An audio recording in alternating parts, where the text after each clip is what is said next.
1235 masala Baquvvalov kitobidan. Demak, birinchisini ishlashni boshlaymiz. Birinchisida A va B vektorlarining vektor ko'paytmasidan hosil bo'lgan vektorni C va D vektorlarining vektor ko'paytmasiga skalyar ko'paytirilgan ifoda ushbu determinantga teng ekanligini ko'rsating deyilgan.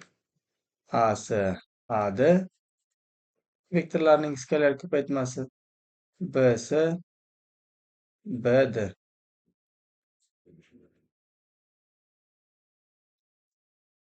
Mana shu determinantga tengligini ko'rsatishimiz kerak.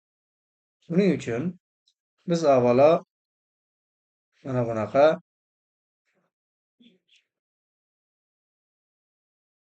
qo'sh vektor ko'paytmani eslab olamiz. Bu qo'sh vektor ko'paytma, ya'ni B va C vektorlarining vektor ko'paytmasidan hosil bo'lgan vektor A vektorga vektor ko'paytirilganda qo'sh vektor ko'paytma deb ataluvchi vektor hosil bo'ladi. Bu vektor B va C vektorlariga kollinear bo'lganligi uchun B va C vektorlarining chiziqli kombinatsiyasidan iborat bo'ladi. B va C vektorlarining chiziqli kombinatsiyasidan. B vektorini A va C vektorlarining skalar ko'paytmasiga ko'paytirib, C vektorini esa A va B vektorlarining skalar ko'paytmasiga ko'paytirib ayrilganiga teng bo'ladi. Shu ifodadan foydalanamiz.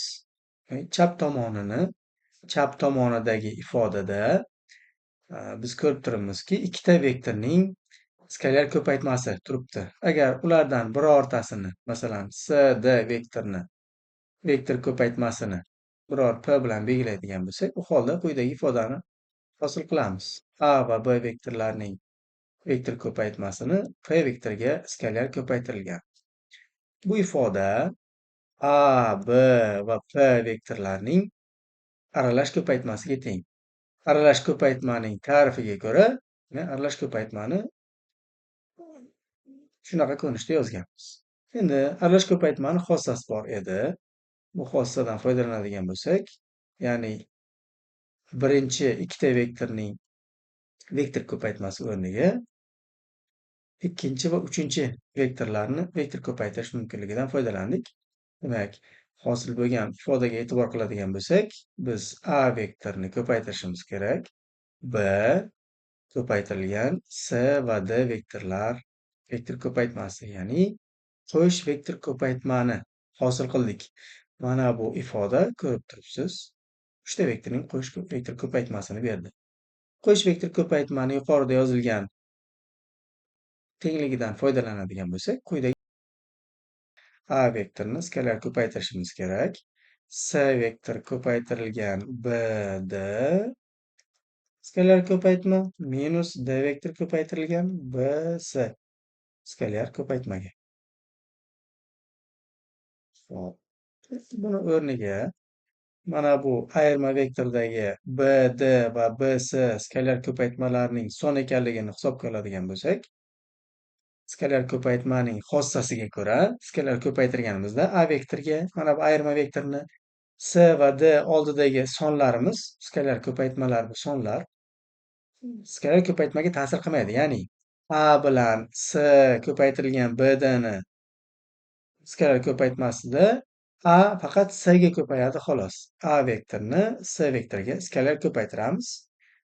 B va D ning skalar ko'paytmasi esa son skalyar sifatida tashqariga chiqib turadi. Xuddi shunaqa A bilan D ni ko'paytirganimizda skalyar ko'paytma B va C tashqarida turadi. Endi bu ifodani quyidagicha determinant sifatida yozishimiz mumkin. A, C vektorlarining skalar ko'paytmasi. Bu yerda A, D deb yozaman. Skalyar ko'paytma xuddi shu kabi ikkinchi satrida B, C hamda B, D vektorlarining vektor ko'paytmasi hosil bo'ldi. Ya'ni biz 1235-masalaning birinchi qismini isbotini ko'rdik.